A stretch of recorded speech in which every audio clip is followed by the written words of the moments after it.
Welcome to our channel Abraj nursing academy. आज हम बात करेंगे स्टे राउंड काउंसलिंग कब होगी एंड कितने नंबर तक इसमें कॉलेज अलॉट हो सकता है। अगर आपके 50 नंबर हैं, 60 नंबर हैं, 70 नंबर हैं तो आपको मोप अप राउंड काउंसलिंग में कॉलेज मिलेगा या फिर स्टे राउंड में मिलेगा।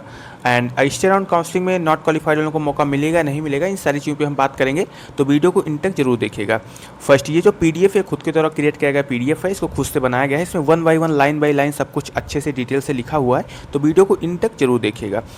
तो नमस्कार दोस्तों, स्वागत है आपका हमारे चैनल अबराज नर्सिंग एकेडमी में। यह वीडियो आपके लिए बहुत ही इंपॉर्टेंट होने वाली है अगर आप यूपीसी 2026 का काउंसलिंग करवा रहे हैं और अभी आप तक कोई कॉलेज नहीं मिला है या कॉलेज मिल चुका है, आप कॉलेज चेंज करना चाहते हैं, अच्छा कॉलेज नहीं मिला है, सारी चीज़ों पे हम बात करेंगे इस वीडियो में डिटेल से, तो वीडियो को इन तक जरूर देखिएगा। एंड अगर आपने यूपीसीएंट का एग्ज़ाम दिया है, स्टे राउंड काउंसलिंग का इंतजार कर रहे हैं, तो इस वीडियो को बिल्कुल स्किप मत करना, क्योंकि आज मैं आपको विस्तार से बताने वाला हूं कि स्टे राउंड काउंसलिंग क्या होती है, यह कब हो सकती है, कितने नंबर तक कॉलेज मिलने की संभावना होती है, एंड सबसे बड़ा सवाल नॉट क्वालिफाइड वालों को मौका मिलेगा या नहीं मिलेगा। तो इतनी सारी चीज़ों पर हम बात करेंगे इस वीडियो में कि मतलब जो काउंसलिंग है स्टे राउंड वो कब होगा, कितने नंबर तक इसमें कॉलेज मिलेगा, कितने सीटें रहती है, और जो बच्चे नॉट क्वालिफाइड हैं उनको स्टे राउंड में चांस मिलेगा या नहीं मिलेगा। तो ये वीडियो इन तक जरूर देखिएगा। एंड दोस्तों, पिछले कई दिनों से मुझे लगातार कमेंट से मैसेज आ रहे हैं, कोई पूछ रहा है कि सर मेरे 50 नंबर हैं, कॉलेज मिलेगा नहीं मिलेगा, 60 नंबर हैं, काउंसलिंग करवाऊँ या नहीं करवाऊँ। कुछ बच्चे कह रहे हैं 70 नंबर है, वो जानना चाहते हैं अच्छे कॉलेज मिलने की संभावना है या नहीं है। बहुत सारे बच्चे नॉट क्वालिफाइड हो पूछ रहे हैं कि अब हमारे लिए क्या रास्ता है, हमको एडमिशन मिलेगा या नहीं मिलेगा, ड्रॉप लेना पड़ेगा। तो इसलिए मैंने सोचा ये वीडियो बनाई जाए जिसमें आपको लगभग सभी सवालों का जवाब मिल जाएगा। सबसे पहले हम बात करते हैं स्टे राउंड काउंसलिंग की।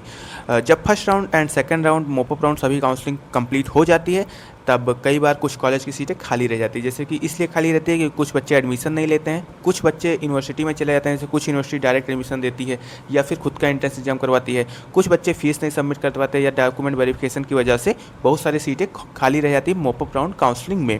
एंड कुछ सीटें ऐसे भी बच जाती हैं, मतलब मोप अप राउंड में सारी सीटें कॉलेज अलॉट नहीं करता है, मतलब अटल बिहारी सारी सीटें नहीं अलॉट करता, कुछ सीटें बचा के रखता है जो कि स्टे राउंड में उसको कवर कर लिया जाता है। ऐसी बची हुई सीटों को भरने के लिए कौन सा राउंड होता है, स्टे राउंड काउंसलिंग होती है, जिसे स्टे राउंड काउंसलिंग कहा जाता है। ये मोप अप राउंड की बात होता है। अभी इसका कोई भी डिटेल्स नहीं आया है कि ये काउंसलिंग कब होगा, तो इस समय इस आधिकारिक तारीख नहीं जारी हुई है, इसलिए अगर मैं इसको सोशल मीडिया पर या किसी भी निश्चित तारीख बता रहा है तो उस पर तुरंत भरोसा मत करिए, क्योंकि अभी भी स्टे राउंड की कोई भी काउंसलिंग की कोई भी डेट अलॉट नहीं हुई है, रिलीज नहीं हुई है कि कब काउंसलिंग स्टे राउंड होगा। बस मोप अप राउंड के बाद में जितने भी बच्चे होते हैं सारे बच्चे कॉलेज में एडमिशन ले लेते हैं, उसके बाद जितनी भी सीटें बचती हैं उसके स्टे राउंड में काउंसलिंग करवा के, वो भी ऑफलाइन काउंसलिंग होता है, उसमें सीटें सारी दे देते हैं। स्टे राउंड काउंसलिंग का शेड्यूल तभी जारी होता है पिछले राउंड की सभी पूरा हो जाती है, अंतिम सूची तैयार हो जाती है, मतलब सारा कुछ कंप्लीट हो जाता है। उसके बाद में स्टे राउंड का शेड्यूल जारी होता है कि अब स्टे राउंड में इतनी सीटें बची हुई है, इतने से इतने रैंक वालों को कॉलेज मिलेगा, बुलाया जाता है। इसलिए मेरी सलाह है कि अफवाह पर ध्यान न दीजिए, सिर्फ मतलब आधिकारिक वेबसाइट और आधिकारिक नोटिस पर ही भरोसा कीजिए। अब बात करते हैं सबसे ज़्यादा पूछे जाने वाले सवाल की, कितने नंबर तक कॉलेज मिल सकता है। अगर सबसे पहले बात को समझ लीजिए, अगर आपको 100% कट ऑफ नहीं बता सकता, कोई भी नहीं बता सकता, क्योंकि कट ऑफ हर साल चेंज होती है, बट इस बार की जो कट ऑफ है वो 72+ जर्नल की गई हुई है प्राइवेट कॉलेजेस की, एंड 70 OBC EWS की गई हुई है, 68 नंबर आपका SC का, 65 नंबर ST का। इतने मार्क्स गया हो, इतने नंबर है तो आपको प्राइवेट कॉलेज मिल जाएगा। तो अगर आप सामान्य संभावना की बात करें, 70 से अधिक उससे अधिक नंबर है तो अच्छे प्राइवेट नर्सिंग कॉलेज में एडमिशन मिल सकता है। आपके 70 से अच्छे नंबर हैं, 70 से ज़्यादा नंबर हैं, तो फिर आपको पक्का है, 100% है, एडमिशन मिल जाएगा प्राइवेट कॉलेज में, चाहे वो स्टे राउंड में ही मिले। अगर आपके 60 अंक है तो भी आपको प्राइवेट कॉलेज मिल जाएगा। बस ये कह सकते हैं अच्छा कॉलेज नहीं मिल सकता, मतलब INC अप्रूव्ड कॉलेज 100% नहीं कह सकते कि मिलेगा, बट आपको 100% कॉलेज 60 नंबर पर मिल जाएगा। अगर आपके 50 नंबर हैं तो आप बिल्कुल निराश मत होइए, आपके अगर राउंड के बाद कोई सीटें खाली रहती है तो आपको मौका मिल सकता है एडमिशन के लिए। अगर स्टे राउंड में भी सीटें बच जाती हैं तो आपको मौका मिलेगा, लेकिन याद रखिएगा सिर्फ संभावना है, आधिकारिक कट ऑफ नहीं है। अब मैं उन छात्रों से बात करना चाहता हूं जिनके नंबर कम आए हैं। दोस्तों, जैसे कम नंबर है उनका मतलब ये नहीं कि बिल्कुल आप नर्सिंग का सपना खत्म हो गया है। हर साल ऐसे बहुत सारे छात्र होते हैं जिन्हें शुरुआत में कॉलेज नहीं मिलता, लेकिन बाद के राउंड में उन्हें सीट मिल जाती है। जैसे कि कम नंबर होता है, stay round mop up round तक आपको कॉलेज नहीं मिला, तो स्टे राउंड में ऐसा होता है ऑफलाइन काउंसलिंग होती है, अगर आपको बुलाया गया है और सीट है तो मिल सकती है। ये नहीं कह सकते हाँ INC अप्रूव्ड कॉलेज मिलेगा, बट SNC अप्रूव्ड कॉलेज, अच्छा कॉलेज मिल जाएगा आपको, इसलिए आपको घबराने की कोई ज़रूरत नहीं है। इसके लिए आपको हर काउंसलिंग राउंड में भाग लीजिए, चॉइस फिलिंग सोच समझ कर कीजिए। सिर्फ बड़े कॉलेज के पीछे मत भागिए। अगर आपके नंबर बहुत ज़्यादा नहीं है, अच्छे नहीं है, तो आप बस ये सोचिए कि हमें कोई नर्सिंग कॉलेज मिल जाए, क्योंकि आपको एक डिग्री मिलना है। पढ़ना खुद से, आप खुद से पढ़ सकते हैं, फ़ोन से पढ़ सकते हैं, यूट्यूब से कोई बैच लेके पढ़ सकते हैं, बट आपका जो डिग्री है वो अच्छी मिलनी चाहिए, INC अप्रूव्ड। अच्छे प्राइवेट कॉलेज को अपना प्रेफरेंस लिस्ट में शामिल कीजिए। अगर बात करते हैं सबसे महत्वपूर्ण नॉट क्वालिफाइड वाले छात्रों का क्या होगा, अगर आप नॉट क्वालिफाइड हैं तो क्या होगा। अगर आप नॉट क्वालिफाइड हैं, सामान्य यूपी सीनेट काउंसलिंग में भाग लेना संभव नहीं है, लेकिन इसका मतलब ये नहीं कि आपके लिए सभी रास्ते बंद हो गए हैं।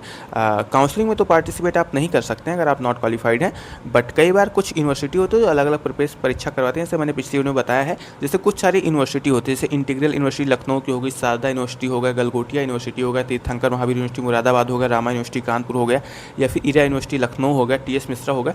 ये सारी यूनिवर्सिटी आपका खुद का एंट्रेंस एग्जाम कंडक्ट करवाती हैं। अगर आप यहाँ सब इंटरेस्टेड हैं तो आप कॉलेज में फ़ोन करके, यूनिवर्सिटी में फ़ोन करके बात कर सकते हैं, अभी एडमिशन हो रहा है या क्लोज हो गया है, इसका एग्जाम होता है तो कब होता है, इन सारी चीज़ों पर बात करके आप एडमिशन ले सकते हैं अगर आप नॉट क्वालिफाइड हैं तो।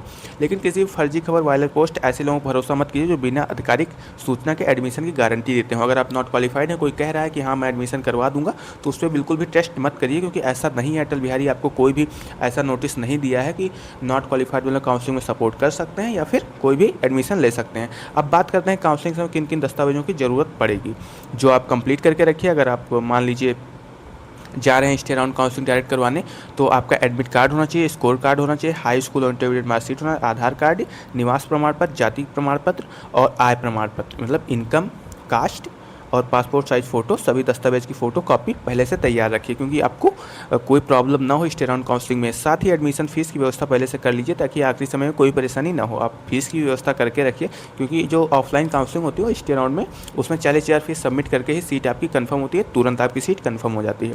इस समय सोशल में बहुत सारी अफवाहें चलती हैं, कोई कहता है कुछ, कोई कुछ कहता है, मतलब कोई कहता है मैं एडमिशन करवा दूंगा, वो पैसे ले लेते हैं, फिर बोलते हैं रजिस्ट्रेशन फ़ीस दे दीजिए, एग्जामिनेशन फ़ीस ये है वो है करके कुछ इधर उधर करके ले लेते हैं और एडमिशन नहीं होता है। लेकिन आपको केवल आधिकारिक जानकारी पर ही भरोसा करना है, किसी के बहकावे में नहीं आना है।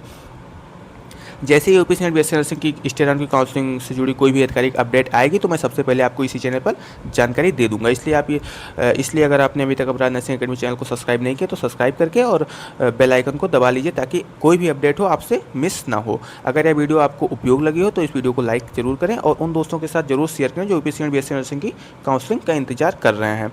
नीचे कमेंट करके आप जरूर बताएं कितने नंबर आए हैं, कौन सा नर्सिंग कॉलेज में आप एडमिशन लेना चाहते हैं, कि और आपकी ओपन रैंक या फिर कैटेगरी रैंक कितनी है। मैं आपके कमेंट पढ़ता हूँ और जितना हो सके उतने आपको रिप्लाई दूंगा और आपके क्वेश्चन का आंसर जरूर दूंगा। अगर आप कमेंट कर रहे हैं, कमेंट नहीं कर सकते हैं, आप व्हाट्सअप कर सकते हैं। मेरा व्हाट्सअप नंबर है 8400248008। ये मेरा व्हाट्सअप नंबर है। इंस्टा ID है अवराज नर्सिंग अकेडमी के नाम से, एंड टेलीग्राम कहीं भी मैसेज करके आप कोई भी, अगर आपको कोई इन्फॉर्मेशन चाहिए आप ले सकते हैं वहाँ से। मिलते हैं अगली वीडियो में, तब तक अपना ध्यान रखिएगा और आपकी काउंसलिंग के लिए मेरी तरफ से ढेर सारी शुभकामनाएं। जय हिंद।